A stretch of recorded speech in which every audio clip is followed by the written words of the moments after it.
하나님께서 우리를 부르실 때에는 우리가 선을 행하고 말고 하기도 전에 이미 영원한 영광이라고 하는 목적지를 정해 두시고 부르셨습니다. 우리의 자격과 조건을 보고 부른 것이 아니기 때문에 이 부름은 오직 하나님의 은혜였습니다. 그래서 사도는 모든 은혜의 하나님이라고 했죠. 이렇게 부르신 이 모든 은혜의 하나님은 우리가 혹시 고난으로 인하여 흔들리게 된다 하더라도 우리가 당신의 영원한 영광이라고 하는 그 목적지까지 끝까지 도달할 수 있도록 그 과정에서 은혜를 베푸시겠다고 약속을 하셨습니다.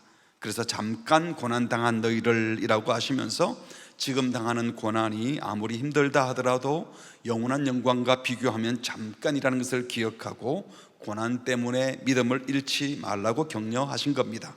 그리고 바로 이어서 말씀하시기를 고난당한 너희들을 그냥 내버려 두지 않으시고 친히 온전하게 하시며 고난 때문에 흔들린 신자로서의 신분의식, 방향, 목적지, 자원, 능력들을 친히 회복시켜 주겠다. 그래서 다시 시작할 수 있도록 준비시켜 주겠다고 하셨습니다. 그리고 두 번째로 굳건하게 하시며 회복한 후에 제 위치에 든든히 세워주시겠다. 마귀와 맞서 싸울 수 있도록 우리 신앙이 출발했던 그 은혜의 자리, 십자가의 길에 서게 하시고 십자가의 길을 걷지 못하게 하는 사탄과 맞서 싸우도록 해주신다고 했습니다. 그래서 엉뚱한 싸움 싸우지 않도록 세상 복 더 받기 위해서 세상과 경쟁하는 싸움이 아니라 세상과 싸우도록, 세속 질서와 싸우도록, 그래서 거듭난 성도의 회복된 양심으로 그리스도를 따르는 삶을 살도록 굳게 서는 은혜를 주시겠다고 하셨습니다. 그리고 이어서 주신 은혜가 강하게 하시며 털을 견고하게 하시리라. 하나님이 이런 은혜들을 주시는 것은 이 땅에서 고난을 견뎌내는 것만이 목표가 아니라 영원한 영광으로 나아가게 해 주시려고 강하게 하시고 털을 견고하게 하시겠다는 것입니다. 그러므로 여기에 나열된 은혜들은 잠깐 고난당한 자들에게 주시는 은혜이기도 하지만 동시에 영원한 영광을 향해 나아가는 자들에게 주시는 은혜라고도 할 수 있는 것입니다. 다시 정리해보면 친히 온전하게 하시며 먼저 회복하게 하는 은혜를 주셔서 십자가의 사랑과 은혜를 다시 붙들게 하시고 굳건하게 하시며 그래서 굳게 서서 악과 맞서게 하는 은혜를 주셔서 마땅한 싸움을 싸우게 하신다고 했습니다. 그래서 고난만 버텨내는 것이 아니라 이제 영광으로 나아가려는 소망을 가지고 원수 마귀와 적극적으로 싸워야 하는데 싸우려면 강해야 하기에 세 번째로 주시는 은혜는 강하게 하는 은혜를 주시겠다고 하신 겁니다. 악과 맞서 싸울 수 있는 힘을 주겠다는 거예요. 여기 강하게 하시며에 사용된 스테노라는 이 단어는 힘있게 하다, 강하게 하다. 우리가 흔히 알고 있는 라틴어의 스테미나 이거와 같은 어근이라고 그래요. 스테미나, 스테노 발음이 비슷하지요. 넘치는 활력과 좌절되지 않는 끈기로 어떤 일을 기어코 해낼 수 있는 강력한 힘, 그것을 스테노라고 합니다. 그러니까 하나님께서 원수 마귀와 싸우려고 회복되어 굳건히 서 있는 우리들에게 강력한 힘을 주셔서 에너지를 주셔서 악과 싸워 이기게 하시겠다고 말씀하십니다. 그런데 이 은혜들을 가만히 들여다보면 나름 순서가 있지요. 영원한 영광이 이르는데 필요한 모든 은혜를 회복하게 하시고 굳게 서게 하시고 힘을 주셔서 싸워 이기게 하신다. 단계적으로, 점진적으로, 그리고 빠짐없이 다 주신다는 것을 알 수 있습니다. 그렇습니다. 우리를 그리스도 안에서 은혜로 부르신 하나님께서는 은혜로 자기의 영원한 영광 안으로 들어가도록 약속해 주시고 그 최종 목적지인 영원한 영광에 이르는 모든 과정에서도 우리가 실패하지 않게 하시려고, 우리가 고난이나 유혹 때문에 자기 신분 망각하고 길 벗어나지 않게 하시려고, 마땅히 싸워야 될 싸움 싸우지 않고 엉뚱한 싸움 싸우다가 지치지 않게 하시려고 다시 회복시키시고 다시 이렇게 굳게 제자리에 세우시고 그리고 싸워 이길 수 있는 강하게 하시는 은혜, 힘을 주시겠다고 말씀하십니다. 사실 우리가 아무리 정신 바짝 차리고 싸워야지 하고 회복된 자리에 서 있다 하더라도 생각만 가지고는 대적을 이길 수 없습니다. 이런 생각을 잘한다고 원수 마귀를 이길 수 있는 게 아니에요. 우리가 아무리 대단히 노력한다 해도 마귀를 대적할 힘은 우리에게 없습니다. 주님이 힘을 주셔야 합니다. 하나님이 능력 주시지 않으면, 감당할 힘이 없으면 절대로 우리는 싸울 수도 없고 이길 수도 없습니다. 그리고 우리 하나님은 힘이 필요할 때 우리 상황에 꼭 맞는 그 지점에서 정확하게 필요한 힘을 주십니다. 간혹 엄청난 고난을 이겨내고 간증하는 분 보면, 야, 어떻게 그 순간에 그런 식으로 생각하시고 그런 식으로 결단하고 그런 행동을 할 수 있었을까? 너무 대단하다 싶은데요, 우리는 못할 것 같지만요, 그분들 깊이 얘기해 보면 그분들도 대단한 분이 아니에요. 그냥 우리랑 비슷한 사람인데 그 시점에 하나님이 그분에게 이길 힘을 주셔서 감당한 거예요. 저와 여러분도 우리가 별것 아니고 비실비실해 보여도 우리 삶의 모든 순간, 모든 과정에 꼭 필요한 은혜를 주셔서 이기게 하실 줄 믿으시기 바랍니다. 정확하게 철저하게 그 상황에 꼭 맞는 은혜를 베푸시는 분이 우리 주님이에요. 그래서요, 여러분, 우리는요 절대로 이 구원의 길에서 실패할 수가 없어요. 믿습니까? 왜? 하나님이 부르셨고 하나님이 목적지 정해놓고 그 과정에도 하나님이 제때 필요한 은혜를 베푸셔서 힘 주시고 능력 주셔서 이기게 하신다고 하는데 무엇이 걱정이겠습니까? 그렇다면 하나님이 주시는 힘이 어떤 힘일까요? 우리에게 정말 필요한 힘, 교회가 정말 구해야 할 힘이 무엇일까요? 세상에는 뭐가 힘입니까? 돈이 힘이죠. 돈이면 안 되는 게 거의 없지 않습니까? 권력, 정치 권력이 힘이고 사람 수가 힘이에요. 민주주의 하는 데는 얼마나 많은 사람이 그 편을 들었느냐. 많이 배운 지식이 또는 학력이 힘이 되기도 합니다. 갑작스럽게 좋은 기회가 생기면 재수 좋다 그러면서 그게 힘이 되기도 해요. 하지만 진리 위기에 굳게 서서 십자가의 길을 걷기로 작정하고 악과 거짓과 마귀와 대적하여 싸우려고 하는 우리들에게는 소위 세상에서 말하는 그런 힘들은 우리에게 힘이 안 됩니다. 힘이 되기는커녕 방해가 되기도 합니다. 오히려 우리를 더 악에 빠지게도 할 수 있어요. 그렇다면 우리에게 필요한 힘은 무엇이겠습니까? 사도 바울이 빌립보서 4장 13절에서 내게 능력 주시는 자 안에서 내가 모든 것을 할 수 있다라고 했어요. 이 말이 내가 하고 싶은 일을 할 힘을 하나님이 주신다 이런 뜻이 아니잖아요. 내게 능력 주시는 그 하나님 안에서 모든 것을 한다면 하나님 안에서 우리가 뭘 하겠습니까? 하나님께서 무슨 힘을 주겠어요? 바로 하나님의 뜻을 알고 지켜낼 수 있는 힘을 주시는 거예요. 여호수아 1장 7절에 보면 이제 모세를 이어서 여호수아가 지도력을 승계받는데 그때 주신 말씀이에요. 오직 강하고 극히 담대하여, 하나님께서 여호수아에 보고 강하고 담대하라 라고 하면서 군사력을 키우라라고 말한 것이 아니에요. 나의 종 모세가 네게 명령한 그 율법, 다시 말하면 성경 말씀, 그 말씀을 다 지켜 행하고 우로나 좌로나 치우치지 말아라. 그리하면 어디로 가든지 형통하리라. 그러니까 하나님의 말씀을 다 지켜 행하기 위해서 강하고 담대하라고 말씀하는 겁니다. 우리가 이 죄된 세상에서 말씀대로 살고 뜻대로, 하나님의 뜻대로 살면요, 세상이 그냥 내버려 두지 않습니다. 우리를 힘들게 합니다. 그래서 믿음이 없으면 계속 그 길을 못 가는 겁니다. 그래서 힘이 필요한 겁니다. 그렇습니다. 하나님이 우리를 강하게 하신다면 하나님의 뜻을 알고 지켜내는 힘을 주시는 것입니다. 하나님이 우리를 강하게 하시면 거짓과 싸우게 하십니다. 진리로 이기게 하시는 거예요. 악과 싸워 이길 힘, 각종 유혹을 이길 수 있는 힘, 죄악을 이기는 힘 뿐만 아니라 하나님과 이웃을 사랑할 수 있는 힘, 의와 진리와 거룩을 따라갈 힘, 선을 행할 힘을 주셔서 우리를 강하게 하시는 겁니다. 내 뜻이 아니라 주님 뜻을 쫓으려고 하는 자들에게는, 주님 뜻대로 살아가려고 하는 자들에게는 그렇게 살 수 있는 힘을 우리 하나님이 주시는 줄 믿습니다.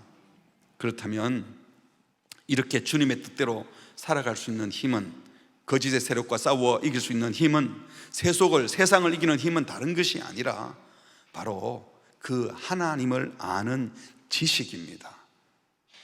종교개혁자 요한 칼빈에게 있어서는 가장 큰 주제가 하나님을 아는 지식이었어요. 하나님을 아는 지식. 하나님을 제대로 알고 믿을 때 우리 속에서 역사하는 능력이 있어요. 그게 진짜 힘입니다.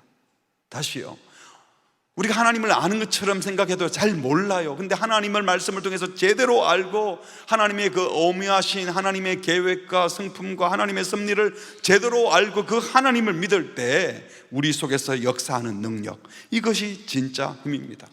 그래서 사도 베드로는 서신서 초두에 이 어두운 세상, 험한 세상, 선한 양심으로 살아가다가 고난당하고 있는 성도들에게 편지를 쓰면서 이 세상에서 승리하려면 하나님을 알아야 한다, 이런 마음으로 인사말 초두에서부터 성부, 성자, 성령 하나님이 어떤 분인지 설명을 합니다.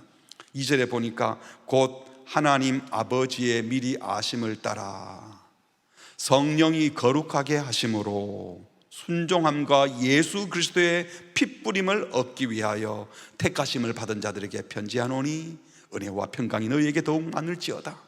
인사말을 하면서도 성부 하나님의 긍휼하심, 성령 하나님의 거룩하게 하심, 성자 예수 그리스도의 순종과 피 흘리심에 대해서 말씀해요. 하나님이 누구신지, 성자 예수님이 누구시고 무슨 일을 하셨는지, 성령님이 지금 뭘 하고 계시고 앞으로 무엇을 하실지, 그 하나님이 우리에게 뭘 기대하시는지, 그걸 말하는 겁니다. 신앙이라고 하는 것은 바로 이 하나님을 제대로 아는 것입니다. 한번 따라합시다. 신앙이란 하나님을 제대로 아는 것입니다. 하나님을 제대로 아는 것입니다. 신앙의 삶은 뭐겠습니까? 하나님을 제대로 알고 나면 내 마음대로 살지 않아요. 하나님을 아는 지식을 갖게 되면 하나님께서 우리를 어떻게 만드셨고 나를 위해 어떤 계획을 하고 계시고 내가 어떻게 살기를 원하는지, 예수 그리스도 안에서 나를 어떻게 구원하셨는지, 어떤 식으로 예수님이 우리에게 본을 주셨는지, 그 주님이 나에게 뭘 기대하는지를 알게 되는 거예요. 그걸 알면 내 생각과 내 방식과 세상 사람들의 가치 기준으로 살지 않고 하나님을 알게 된 그 지식과 그 기준으로 사는 거예요. 세상이 말하는 세상의 그 힘, 내 능력으로 살지 않고 성령이 주시는 능력을 공급받아 살아가는 겁니다. 그게 바로 신앙의 삶입니다. 그러므로 결국 세상을 이기는 힘은 말씀과 성령으로 하나님을 제대로 아는 지식, 그리고 제대로 알 이후에 그 하나님을 온전히 신뢰하는 믿음, 바른 지식과 바른 믿음, 그것이 세상을 이기는 힘입니다. 그 믿음을 갖게 되면 자연히 우리는 그리스도의 몸된 교회의 지체가 됩니다. 예수 그리스도 안에서 구원받게 되고 몸된 교회를 이루게 되면 몸된 교회의 머리 되신 예수 그리스도께서 각 지체들인 우리들에게 역할을 감당할 힘을 공급해 주시는 거예요. 결국 이 힘을 얻게 되는 것은, 하나님을 아는 지식과 믿음은 첫 번째는 말씀에서 나오는 겁니다. 믿음은 들음에서 나오므로 선포된 말씀, 마음에 심겨진 그 말씀을 거듭 묵상하고 되새김으로 들었던 말씀, 읽은 말씀, 마음에 있는 말씀을 계속 되새기면서 하나님과 예수 그리스도를 더 깊이 알아가게 하고 말씀 가운데 하나님의 능력을 경험하게 되는 겁니다. 말씀 듣는 중에 사한 소망을 가지게 됩니다. 그래서 어떤 고난도 이기게 되는 것입니다. 들리는 말씀뿐만 아니라 소위 보여지는 말씀이라고 하죠. 성찬을 통하여도 우리는 힘을 얻게 됩니다. 성찬의 떡과 잔은 예수님을 먹고 마시는 행위이죠. 그래서 예수님과 신비한 연합을 이루면 주님이 내 안에, 내가 주님 안에 있게 돼요. 주님이 내 속에 거하면 그 누구를 만나도, 어떤 악한 자를 만나도 겁날 것이 없는 겁니다. 거짓에 저항할 힘을 갖게 되는 겁니다. 악을 두려워하지 않고 담대함으로 나아가게 되는 것이지요. 뿐만 아니라 성찬의 떡은 혼자 먹고 마시는 것이 아니라 믿음의 식구들이 같이 먹고 마셔서 성도들끼리의 신비한 연합을 이루는 한몸된 교제, 한몸된 공동체를 이루게 됩니다. 세상에는 없는 성도의 아름다운 사랑의 공동체를 경험하게 되면 거짓과 미움과 다툼으로 가득 찬 이 세상이 우리를 보고 뭐 저런 공동체도 다 있어, 그 사랑을 경험하게 되면 이 악이 가득 찬 세상을 이기는 힘을 갖게 된다는 것입니다. 성도들이 함께하는 교회 공동체, 하나님을 기뻐하고 그리스도의 사랑이 넘치는 한몸된 공동체를 통해서 또 다른 약한 성도가 그 공동체 안에서 하나님을 경험하고 알게 되고, 그 사랑을 경험하면 세상을 이길 힘을 그 형제 자매가 얻게 되는 거예요. 이런 분들이 다시 공동체를 또 더 건강하게 세우면서 선순환이 이루어지는 겁니다.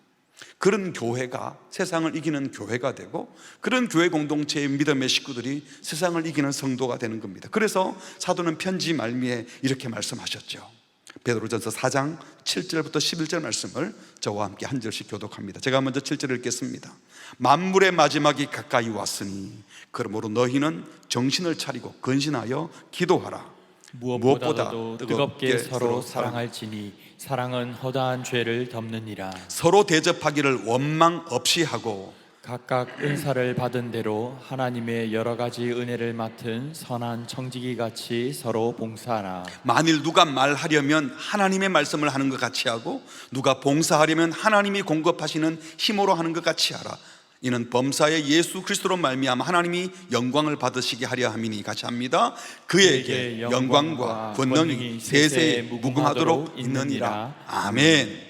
말세가 가까이 왔을 때 정신 차리고 깨어 기도하고 뜨겁게 사랑하는 공동체를 이루고, 원방 없이 서로 기꺼이 대접하고, 받은 은사를 가지고 하나님의 말을 하듯이 말을 하고 하나님 주신 힘으로 하는 것처럼 서로 봉사하는 그런 공동체를 이루는 것이 바로 세상을 이기는 힘이 되는 것입니다. 이것이 바로 강하게 하시는 은혜입니다. 사랑하는 성도 여러분, 말씀을 마음껏 잘 먹고 말씀을 되새김으로, 또 성찬을 먹고 마심으로 하나님을 깊이 알고 성도들과 한몸된 사랑의 교제, 사랑하는 공동체를 이루어, 그래서 강하게 되어, 사랑으로 강하게 되어, 말씀으로 강하게 되어 세상을 이기는 자들이 되시기를 주님의 이름으로 축복합니다. 이제 마지막 단계의 은혜는 터를 견고하게 하시리라. 터를 견고하게 하시는 은혜입니다. 여기에 터를 견고하게 한다 할 때 때멜리오라는 단어를 썼는데요, 이건 기초를 두다, 터 위에 세우다, 터를 굳게 하다, 이런 뜻이 있습니다. 그래서 때멜리오 이 단어는 건물을 지을 때 기초 돌이 되는 반석 또는 바위 같은 이미지가 담겨 있는 것이죠. 터를 견고하게 하시리라, 이것은 확고한 신앙의 터를 잘 세워서 그 위에 있는 건물이 요동하지 않게 한다, 단단하게 해주시겠다는 것이죠. 진리의 말씀에 뿌리를 내리고 주의 성찬 공동체의 믿음으로 참여하고 성도의 거룩한 교제와 함께 그리스도의 사랑에 깊이 뿌리를 내리는 이 일을 반복하는 가운데 신비한 공동체를 이루는 것이, 그 터가 견고해지는 거예요. 그래서 마지막으로 터가 견고하게 해주는 은혜를 주겠다고 말씀하시는 겁니다. 이 때멜리오라는 단어가 신약 성경 히브리서 1장에서는 기초를 두다, 이런 뜻으로 번역을 했어요. 그리고 또 예수님께서 산상설교를 마무리하는 7장에서 모래 위에 지은 집과 반석 위에 지은 집, 말씀에 순종하는 사람은 반석 위에 지은 집이다 라고 하면서 끝부분에 7장 25절에 이는 주추를 반석 위에 놓은 까닭이요, 이게 주추를 놓다라고 했어요. 그리스도의 말씀을 듣고 새겨진 말씀대로 행하는 사람이 바로 주춧돌을 반석 위에 놓은 자와 같아서 무너지지 않는다, 이렇게 말씀한 거죠. 또 사도 바울은 에베소 3장 17절에 신자의 심령 가운데 그리스도께서 계셔서 사랑 가운데 뿌리가 박혀서 터가 굳어진다, 때멜리오라는 단어를 썼어요. 또 골로새서 1장 23절에서는 너희가 믿음에 거하고 터 위에 굳게 서서 복음의 소망에서 흔들리지 말라라고 하면서 터 위에 서다 라는 표현을 썼어요. 터 위에 서서, 때멜리오. 그러니까 이 단어가 쓰여진 내용들을 다 종합해 보면 견고해진 터, 굳게 세워진 터는 대부분이 그리스도, 그리스도의 말씀, 그리스도에 대한 믿음을 가리키고 있습니다. 그러니까 그리스도가 가신 그 길이 참된 길이고 그리스도가 진리고 생명이라는 것을 확고하게 붙드는 것, 다시 말해서 그리스도가 가신 십자가의 그 길이 참된 길이라고 믿는 흔들리지 않는 확신, 믿음, 그래서 그 길을 실제로 계속 걸어가는 것, 터라고 그러니까 서 있는 거로 생각하는데 계속 걸어가는 것, 굳게 세워진 신앙의 터 위에, 견고해진 터 위에서 계속 걸어가는 것, 이것이 견고한 터요, 주님이 말씀하신 터가 굳게 해주시는 겁니다. 이 견고한 터가 없으면 사람들은 조금만 고난이 닥쳐도 야, 이렇게 하는 게 맞냐? 이렇게 사는 게 맞냐? 이 길이 맞냐? 하라고 의심하겠죠. 저 같은 목사도 목회하다가 이렇게 목회하는 게 맞나? 잘못한 거 아니야. 여러분, 부흥한다고 다 잘 되는 것만 아니잖아요. 또 부흥하지 못하고 힘들다고 또 잘못하는 것만도 아니거든요. 그러니까 터가 견고하지 않으면 껍데기 보고 자꾸 판단을 하는 거예요. 하지만 터를 견고하게 해주시는 은혜를 받고 나면요, 아무리 고난이 와도 그래, 이 길이 맞지, 당연하지, 주님이 가라고 하신 길이야, 확신 가운데 서게 되는 겁니다. 지난주 칼레 포럼에서 30년 넘게 제자 훈련을 하시고 은퇴하시는 목사님이 간증을 하시면서 그러더라고요. 열심히 목회하나 적당히 목회하나 별표가 안 나더라고요. 주변에 보니까 적당히 목회하는 사람도 그냥 잘 살고, 자기처럼 제자 훈련한다고 열심히 해도 똑같더라는 거예요. 그래서 자기는 열심히 제자 훈련하기로 했다고. 여러분도 웃으시죠? 여기 웃을 일이 아니에요. 멋지지 않습니까? 저렇게 하니까 잘 되더라. 뭐가? 건물 크게 짓고 사람들 많이 모이고 연봉이 높고 좋은 차 타고 다니고, 내가 이렇게 목회하니까 안 되더라, 이런 게 아니라는 거예요. 한 영혼을 주님의 제자로 삼는 이 일은 주님이 말씀한 일이고 주님이 가르쳐 주신 목회 방법이기 때문에 껍데기 열매와 상관없이 그러든 말든 계속 이 길을 가기로 했다, 그런 뜻이었어요. 견고한 터를 세우면 우리가 제대로 된 건물을 세울 수 있는 것처럼 신앙의 터가 견고해지면 그리스도와 그리스도의 말씀, 그리스도가 가신 그 고난과 죽음과 부활의 길이 그리스도 안에서 영원한 영광으로 부름받은 우리가 지금 걸어가야 할 길을 확신하고 걸어가고 있으면 그 견고한 신앙의 터 위에서 우리는 계속 흔들림 없이 확신에 차서 갈 수 있는 거예요. 사랑하는 성도 여러분, 일의 결과나 열매나 누가 무슨 말을 한다, 세상 사람들이 자기 기준으로 우리를 평가하는 그 평가에 흔들리지 마시고 신앙의 집을, 그리스도의 집을, 참된 교회를 세우는 믿음의 길을 걷기를 주의 이름으로 축복합니다. 그렇다면 이 견고한 터는 어떻게 세워질까요? 주님께서 어떻게 터를 견고하게 하신다고 하십니까? 말씀드린 것처럼 이 데멜리오, 이 단어는 반석, 바위 이런 개념이 있다고 그랬잖아요. 여러분, 베드로가 본인 이름이 페트라라는 반석에서 나온 단어예요. 페트로스는 페트라, 반석에서 나온 거예요. 우리로 말하면 돌쇠 같은 건데 예수님이 그 이름을 지어줬지 않습니까? 그러니까 데멜리오 이 단어를 쓰면서 자기가 개명한 이름 바뀌었던 그것을 생각했을 겁니다. 가이사랴 빌립보에서 예수님이 한 번은 제자들 보고 물었어요. 공생의 마지막 쯤입니다. 사람들이 나를 누구라고 하더냐? 세례 요한, 엘리야, 예레미야, 선지자 중에 하나라고 하던데요. 그럼 제자들 보고 너희들은 나를 누구라고 생각하느냐? 그랬더니 베드로가 주는 그리스도십니다. 살아계신 하나님의 아들이십니다. 예수가 하나님의 아들인 하나님이시라고, 그리스도라고 멋지게 고백을 했어요. 성경이 예언한 그 메시아가 바로 예수님이십니다. 이 고백을 들은 예수님께서 격려하며 말씀하셨죠. 빠 요나, 요한의 아들 시몬아, 네가 복이 있도다. 이를 내게 알게 하니는 혈육이 아니요 하늘에 계신 내 아버지시니라. 이런 고백은 네의 인격과 네 실력으로 알게 된 것이 아니라 하나님 아버지가 너한테 알게 해서 고백하게 하신 거야. 그래서 너는 참 복이 있어. 네가 대단한 것이 아니라 하나님이 알게 하셨으니 너는 복이 있어. 이렇게 말씀하신 거예요. 그러면서 이름을 바꿔줍니다. 이제 네 이름 베드로라고 불러라. 이 반석 페트라 위에, 에피테프라, 이 반석 위에 내 교회, 예수님께서 당신의 교회를 세우겠다고. 이 반석 위에 세워진 교회는 음부의 권세가 이기지 못할 것이다, 이렇게 말씀했습니다. 여러분, 이때부터 자기 이름이 베드로가 되었고 자신이 했던 신앙 고백의 내용이 복되다고 했지만 정작 베드로 자신은 그 직후에 그리스도에 대해서 심각하게 오해하고 있었음이 드러났습니다. 예수를 그리스도라고는 고백했는데 그리스도가 어떤 분인지를 몰랐던 거예요. 21절에 이때로부터 베드로가 예수님이 그리스도십니다 고백했을 때부터 예수 그리스도께서, 그리스도가 누구인지를 설명하시는 거죠. 자기가 예루살렘에 올라가 장로들, 대제사장들, 서기관들에게 많은 고난을 받고 종교 지도자들에게 많은 고난을 받고 죽임을 당하고 그리고 제3일에 살아나야 할 것, 고난, 죽음, 부활을 제자들에게 비로소 처음으로 말을 했습니다. 왜? 그리스도라 그러니까 그리스도는 이런 자라고. 근데 베드로가 그 이야기를 듣고 예수님을 붙들고 항변하여 이랬더니 도대체 무슨 소리입니까? 제가 당신이 그리스도라고 했는데 그리스도인 당신이 고난받다니요 죽다니요 뭔 소리입니까? 주여 그리 마옵소서. 이 일이 결코 죽게 미치지 아니하리이다. 베드로 본인은 예수님 고난받지 않게 하고 죽지 않게 해주는 것이 예수님을 위하는 것인 줄 알았는데, 왜냐하면 베드로는 고난받는 그리스도를 상상한 적이 없었기 때문입니다. 그런데 예수님께서는 베드로 보고 사탄아 내 뒤로 물러가라. 너는 나를 넘어지게 하는 자다. 네가 하나님의 일은 생각지 아니하고 사람의 일만 생각하고 있다.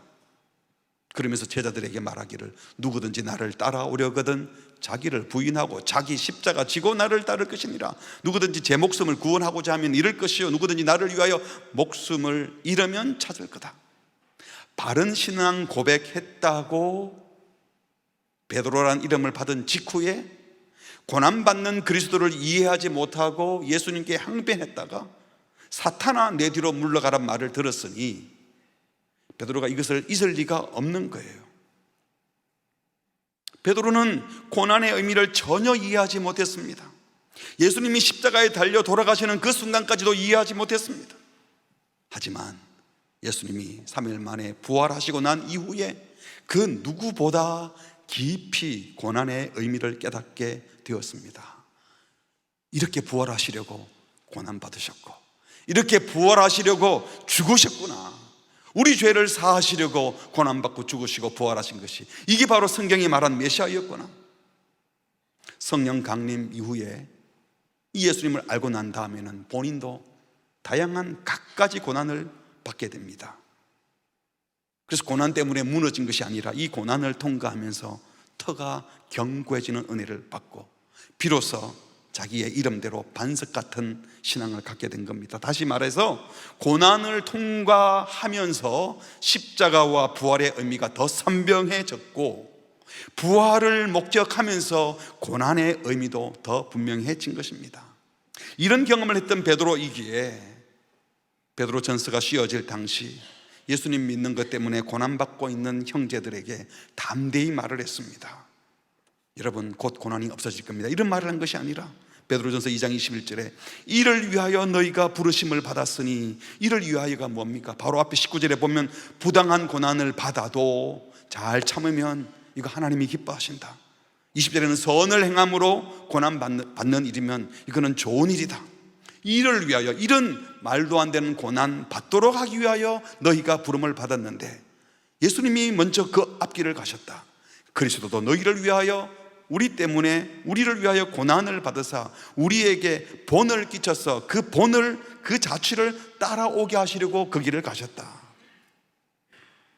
고난을 통해서 그리스도를 온전히 알고 믿는 견고한 터가 세워지는 겁니다. 고난을 통해서 반석 같은 교회가 되는 것입니다. 반석같이 견고한 터 위에 서 있으면 고난을 이겨내기도 하지만 또 그 고난을 통해서 그리스도를 더 깊이 알게 되고 더 깊이 사랑하게 되어서 그 터가 더 견고해지는 것입니다.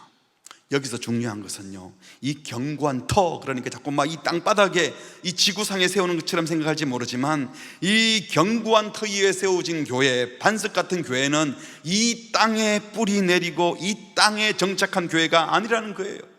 이 세상에서 영원히 살 것처럼 이 세상에 뿌리 내린 교회는 이 세속의 것을 본받아 이 세상에 큰 건물 짓고 이 세상에서 사람들에게 알려질 것들에 빨려들어서 그렇게 행동하겠지만, 이 세상에 뿌리 내린 교회는 절대로 반석 같은 교회가 아닙니다. 반석 위에 세워진 교회란 보배로운 산돌이신 예수 그리스도가 기초가 된 교회입니다. 고난을 통과하여 하늘에 오르신 그리스도가 가신 그 길 위에서 이동 중에 있는 교회, 가만히 멈춰선 교회가 아니라 그리스도가 가신 그 길을 따라가는 교회가 반석 위에 세워진 교회라는 거예요. 이 장에서 사도가 말했죠. 사람에게는 버림받았으나 하나님께는 택하심을 입은 보배로운 산돌이신 누구? 예수님께 나아가, 예수님이 보배로운 산돌이에요. 너희도 산돌같이 신령한 집, 하나님의 집 성전을 짓는다. 예수 그리스도가 보배로운 산돌이에요. 그분이 신령한 집인 교회의 기초가 되신다는 겁니다. 예수를 따르는 교회가 참 교회라는 겁니다. 교회의 참된 터가 되시는 우리 주 예수 그리스도께서는 십자가의 길, 고난의 길을 걸어가셨습니다. 십자가의 고난을 통해서 하늘 보좌에 이르는 길을 가셨습니다. 견고한 터 위에 세워진 교회란 바로 이 고난의 길, 십자가의 길을 통하여 하늘 보좌로 이동 중에 있는 교회입니다. 베드로전서 3장에서 노아의 홍수를 세례로 비유하면서 교회에 대해서 말씀하셨죠. 3장 20절에 보니까 그들은 전에 노아의 날 방주를 준비할 동안 하나님이 오래 참고 기다리실 때에 복종하지 아니하던 자들이라. 노아 홍수 때 경고를 해도 믿지 않고 노아 방주를 타지 않았던 사람들은 그 불신 때문에 다 홍수에 물의 심판을 받게 되었어요.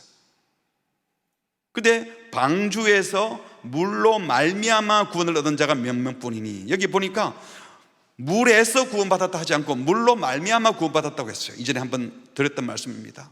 방주에서 물로 말미암아 구원을 얻은 자가 몇 명뿐이니 겨우 8명, 노아의 식구들이죠.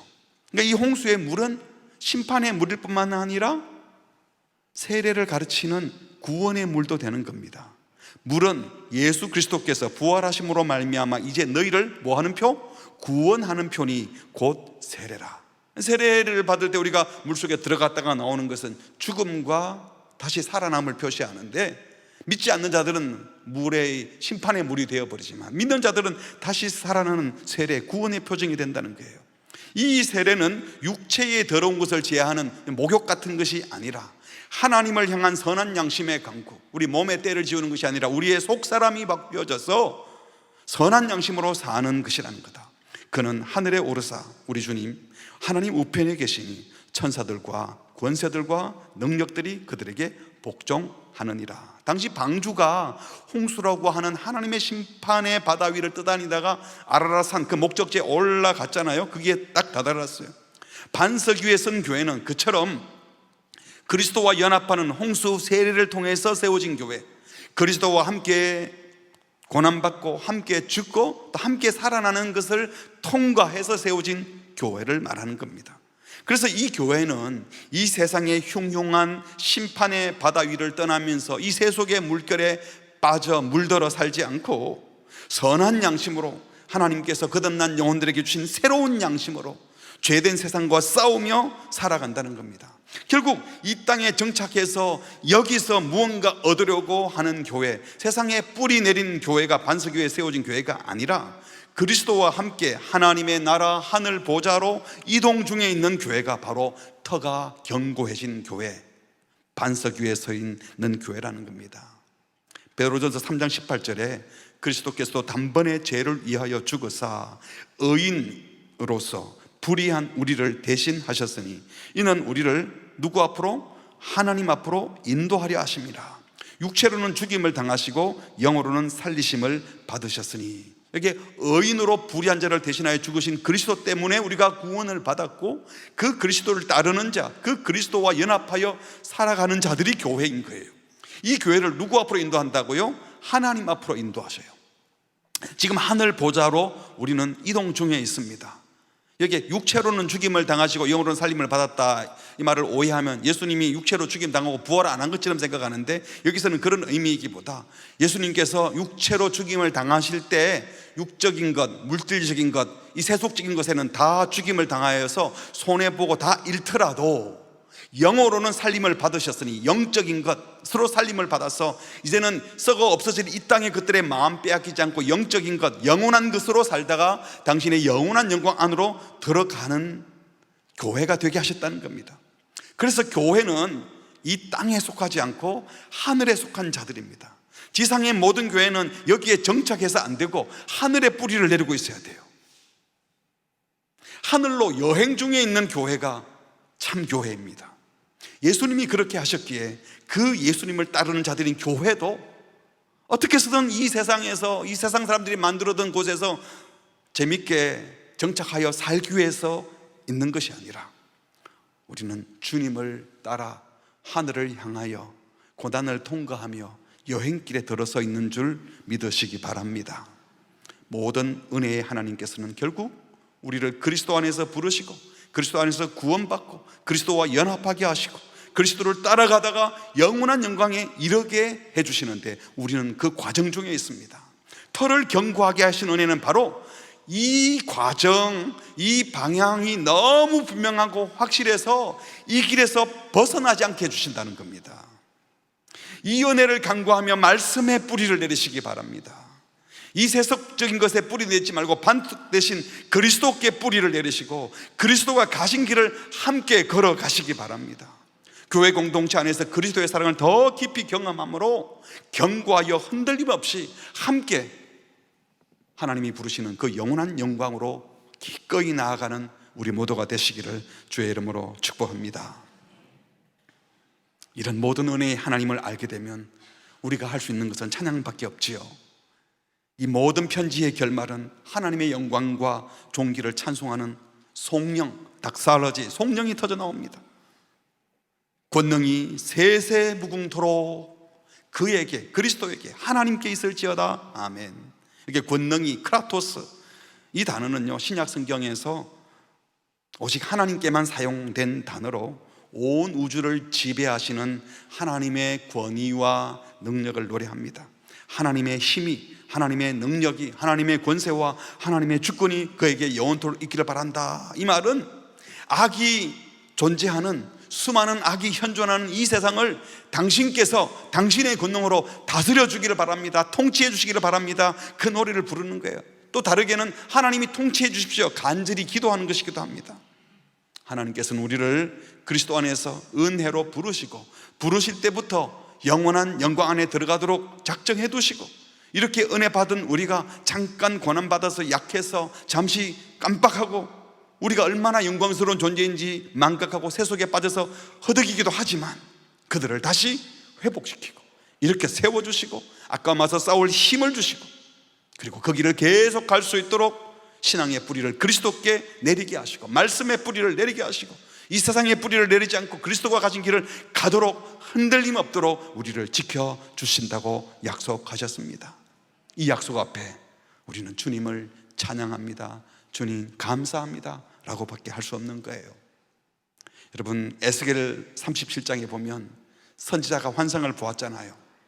이스라엘이 지금 바벨론의 포로가 되어서 한참을 지났는데 우리는 완전히 망했다, 끝났다 라고 하는 그에게 소망을 주는 말씀으로 마른 뼈, 완전히 죽은 시체에게 주께서 생기를 불어넣었더니 그것이 군대가 되었다는 이야기예요.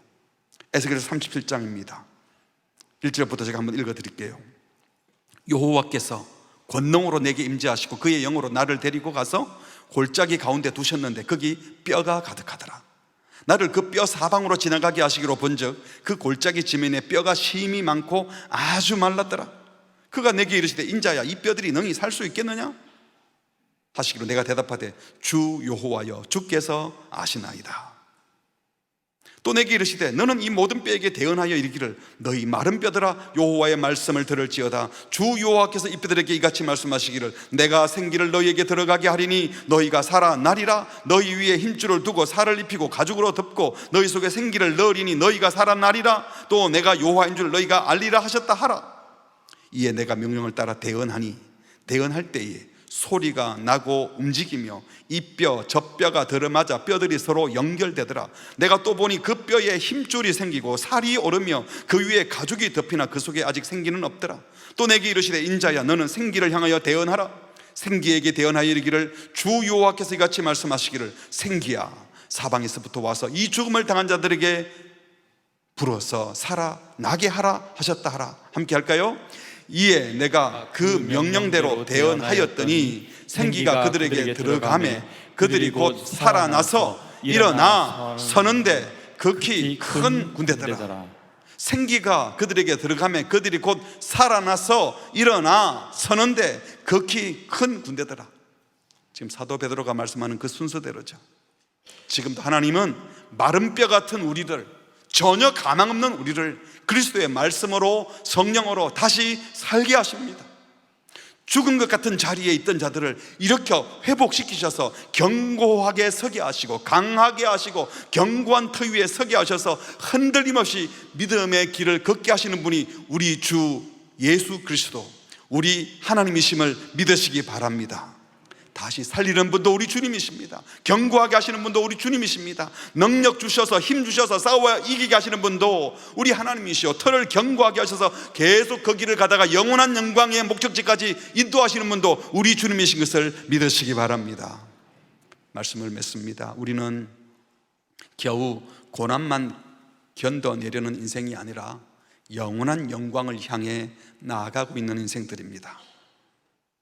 이 고난은 언제 끝나나 그렇게 살지 마시고 이 고난을 통과하여 나는 영원한 영광으로 들어가고 있다 찬양하시기 바랍니다.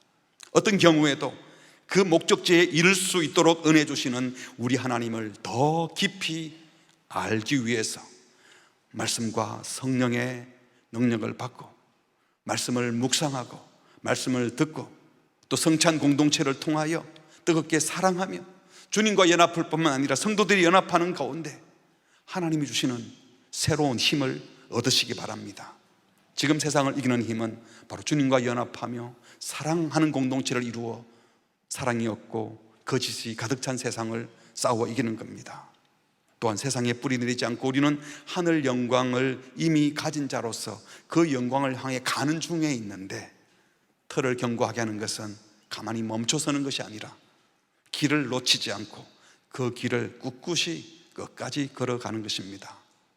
우리 하나님께서 은혜로 그 길을 가게 하실 것을 믿고 고난 때문에 포기하지 마시고 우리가 도달할 그 영원한 영광을 바라보며 찬양하며 승리자로서 오늘을 살아내시기를 주의 이름으로 축복합니다. 아멘. 우리 함께 찬양하겠습니다. 예수는 내 힘이요 나의 기쁨 내 참소망. 무엇이 진짜 힘입니까? 돈이 아니고 권력이 아니고 사람 수가 아니고 예수님이 우리의 힘입니다. 주님 따르는 것이 참된 길입니다. 오늘 말씀을 생각하며 함께 고백하겠습니다. 예수는 내 힘이요 예수는 내 힘이요 나의 기쁨 내 참소망 그 이름에 생명이 내 삶의 이유라. 예수는 내 힘이요 예수는 내 힘이요 나의 기쁨 내 참소망 그 이름의 생명이 내 삶의 이유라. 오직 주만 따라갑니다. 오직 주만 높이 받으소서. 내 평생에 그 이름은 그의 선하심은 세상에 노래합니다. 그 이름에 그 신능력 영원한 생명이 내 삶의 이유라. 예수는 내 힘이요 예수는 내 힘이요 나의 기쁨 내 참소망 그 이름의 생명이 내 삶의 이유라. 내가 사나 죽으나 내가 사나 죽으나 그 이름 위하여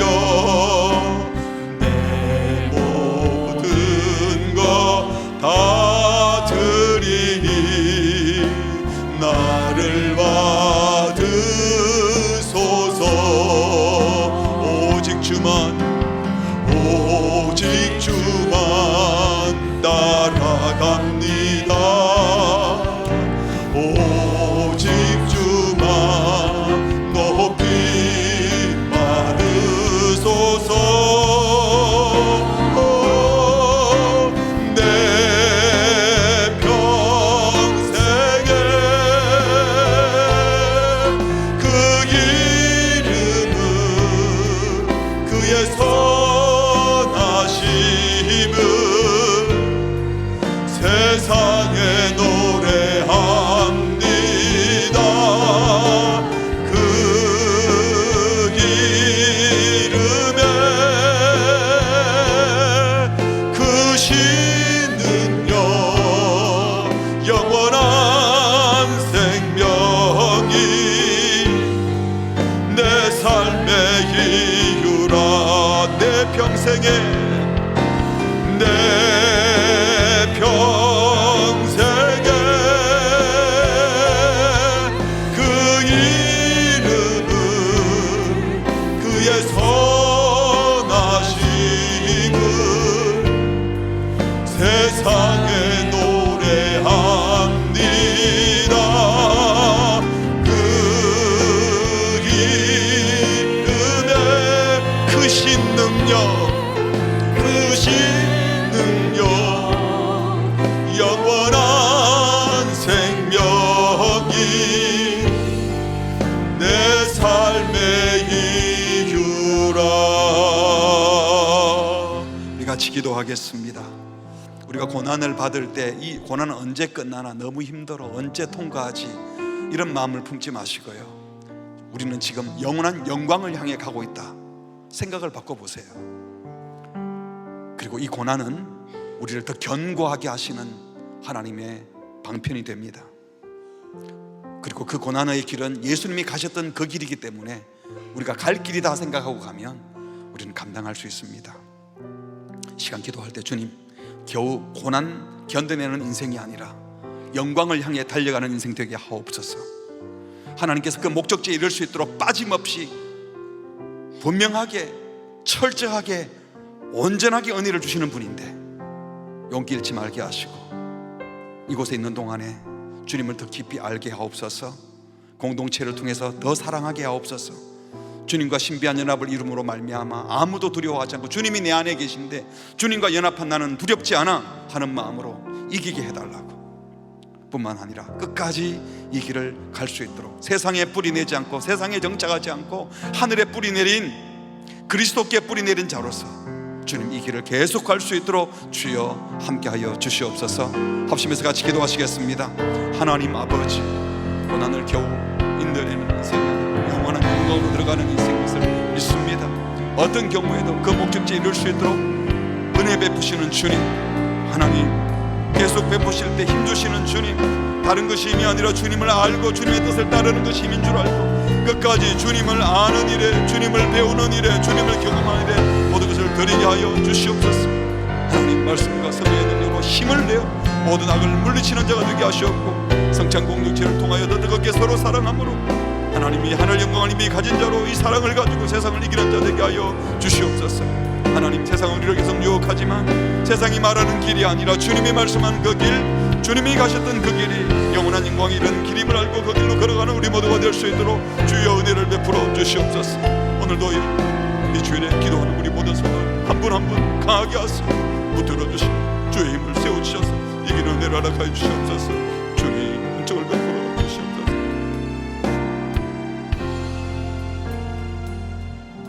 하나님 아버지, 우리를 부르실 때부터 영원한 영광의 목적지를 정하고 불러주시고 매 순간 은혜 주시는 주님을 찬양합니다.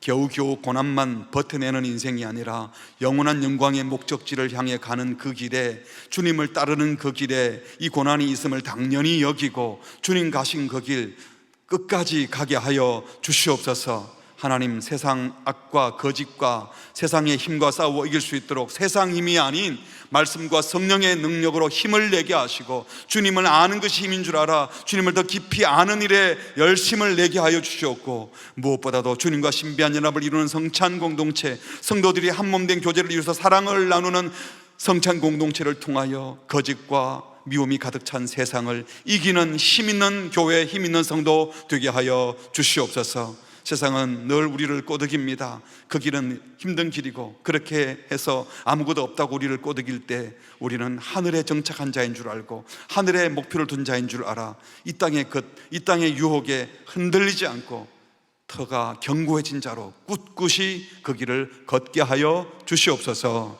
예수님의 이름으로 기도합니다. 아멘.